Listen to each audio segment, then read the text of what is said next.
It was a bad Monday night. Make no mistake about it. Not a great start to the week for me, you, or Miss Lippy too. You guys know, you OGs who have been here since the beginning, if things don't go well, if the sniffs aren't on point, I will look you right down the pipe and say, that was a bad night. And you OGs also know another thing. What did I always used to say from day one? You better hope I hit 2 out of 3. Because if I keep hitting 3 out of 3, I'll just not going to do these videos anymore because I don't need them. I'm going to be on a beach in Croatia. You'll never see me again. 2 out of 3 means I'm still here. 3 out of the 3 means I'm at the Bellagio pool. I used to say that. But bad Monday night. I will look to rebound on Tuesday. And one of the beautiful things when you have a big slate like this, you can try to isolate the things that you like and not necessarily try to force some sniffs like last night in some of those close games. Coyotes and Flyers and Rangers and Calgary, both 1 goal in the third, could go either way. So tonight, I'm going to try to isolate a couple of these games that I think I have a decent sniff on. Now, one of the teams who played last night, the Seattle Kraken, they lost to the Devils. Hey, kudos to you, Devils. I'm not a credit refuser. You let up 1 in back-to-back games. That's maybe something to build on. You got Jack Hughes, but we will see how it goes because you're back on the slate tonight against Nashville. If you did the right thing, you'd go over there. I don't want to hear 2nd and 2 nights. Well, then again, I guess you got the goalie situation. We'll see how it goes. Good luck in Nashville. But the other side of that game was the Seattle Kraken. And now they're starting Grubauer. He hasn't played in a long, so you got a rusty goalie going in there. And they're going to play the Islanders, so this is their 2nd game in 2 nights. They're playing the Islanders, who are coming off a lackluster loss after that big win versus Tampa. And Wah kind of reamed them out, worked them hard in practice. This is their last game until Sunday, when they have that Winter Classic with the Rangers outdoors. So I imagine they're going to empty the tank. If you look at the Metro race, they really need this game. This is their last game before Sunday. They really need it. They had a mail-in on Saturday. Chewed them out these last couple of days. And I'm expecting them to win this game. You're going to get Sorokin starting. Varlamov started the last one against Grubauer and a team that's playing their second half of back-to-backs. Everything leans toward the Islanders in this game, and we're getting a relatively fair price on them once again. I understand how some people are. Like, oh my God, if a team bit me, I can't ever. The team didn't bite you against Tampa last week. I'm looking for them to come through once again on this Tuesday night against the Seattle Kraken. So give me the New York Islanders in that game. Now, how about some trickle-down snakeonomics in that game? You can either bet on the elevation or the demotion. So the elevation in this game, and I saw his prop available, which is a good thing. You have Pierre Engvall. They're bumping him up there with Matt Barzal and Bo Horvat. So he's going to be top line Engvall, and he normally is on the second power play. So maybe you can trickle a point that way in case he doesn't happen to get it 5-on-5. But what I want to do, yes, I will take Engvall as a prop on it. It's plus 130.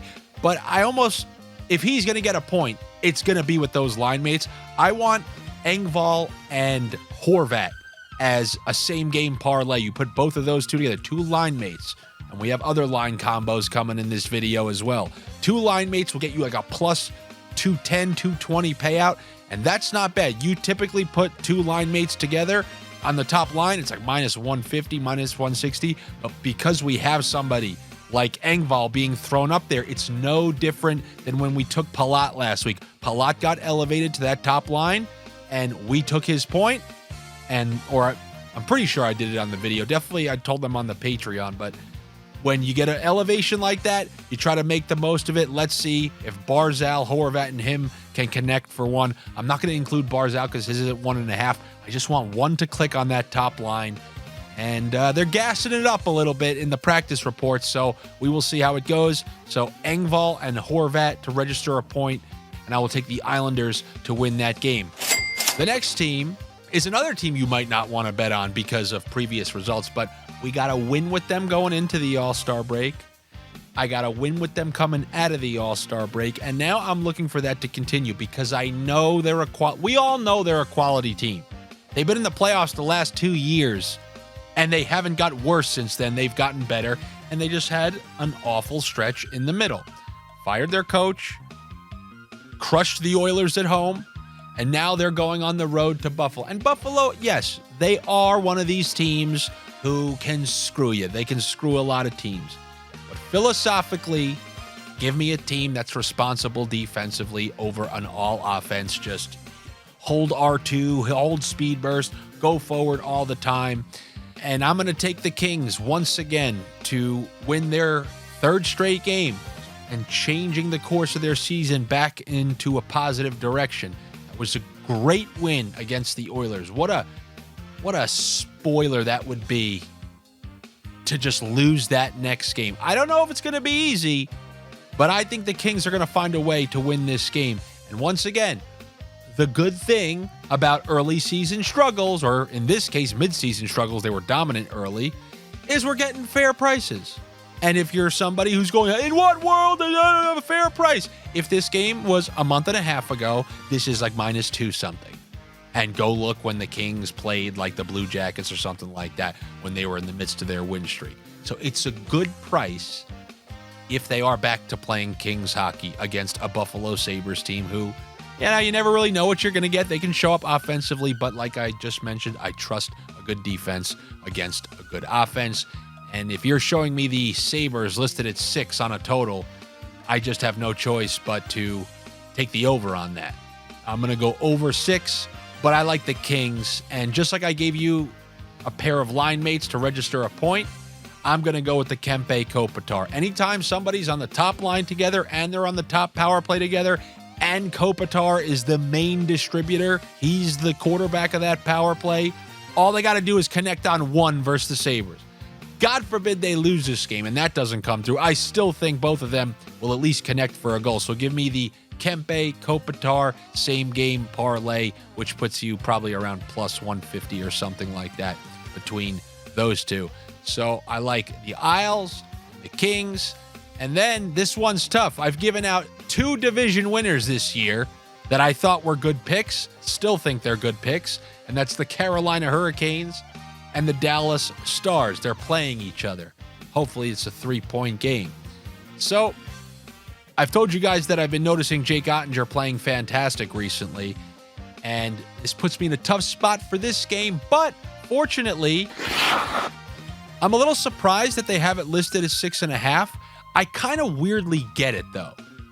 These teams both have difference-making players. I get it, and yes, there's a chance this doesn't hit, but I told you, I'm following Aiden Hill. Yes, didn't work. I mean, there was a 4-minute 5-on-3 essentially, and that's what threw that whole score out of whack early in the Golden Knights game. But Ottinger, 1 goal against Buffalo, 2 goals against Montreal. If he continues to play the way he did, and Ottinger needs to be starting, I'm pretty sure he will be. I don't think they're going to be starting Wedgwood against Carolina. This is a great game. These are 2 great teams who play, I don't want to say similar, but not too dissimilar, if that makes any sense. And you put 2 teams who can play good defense. This is no different than when I took that under in the Boston-Carolina game. 2 playoff teams with Stanley Cup aspirations. Rarely do teams like this start trading chances left and right this late into the season. Early in the season, this game can be wild, but as we get closer to the finish line, when 2 teams like this play each other, if I see 6.5, I'm just going to take the under on that. So give me the under 6.5. Then I want to take a little look at the Colorado Avalanche. They're going to play the Washington Capitals. And I see the same price that you see. I know everybody loves betting the Avalanche. They lost a couple in a row, and I'm even thinking what you're probably thinking. What an embarrassing... I mean, they got dominated by Florida. They're on like a 4-game losing streak, and now they're going to go into Washington and take out all their frustrations. Look, I think that Colorado should win this game as well. Something's a little weird about that price. I tend to kind of think like that more in football. I wouldn't be able to forgive myself if I saw that price, took it, and lost. But come on, man. They let you know before the game. Why do you think they set it at that? Regardless, when you have a 4-game losing streak and you look towards your captain to right the ship, as they always do, and he's happy to shoulder that burden, I'm looking at Nathan MacKinnon firing any and every puck towards that Washington net. Washington's coming off a good win against Boston. It was more of a Boston mail-in than a Washington dominant performance. Here they come. You guys back? Are the Washington people back? Well, whether you're back or not back doesn't matter to me, because my bet for this one is going to be the over on Nathan MacKinnon shots on goal. I believe when he gets opportunities, even if it's a bad angle, I think he's blasting anything and everything. And that's what they probably are going to need to get out of this little funk that they're in. He usually leads the charge. He's not someone who's like, okay, let me try to... He's the opposite of one of those people who grips their stick a little more tight and defers. He tries to shoot his way and the Avalanche out of their problems. And that's what I'm expecting against the Washington Capitals. So give me the over on shots on goal for Nathan MacKinnon. And then I guess I got to mention these because the more I give them to you, the more I hear that you guys love taking them for whatever reason. The both teams to score 2+. I think that the Blues and Maple Leafs are a prime candidate on this slate.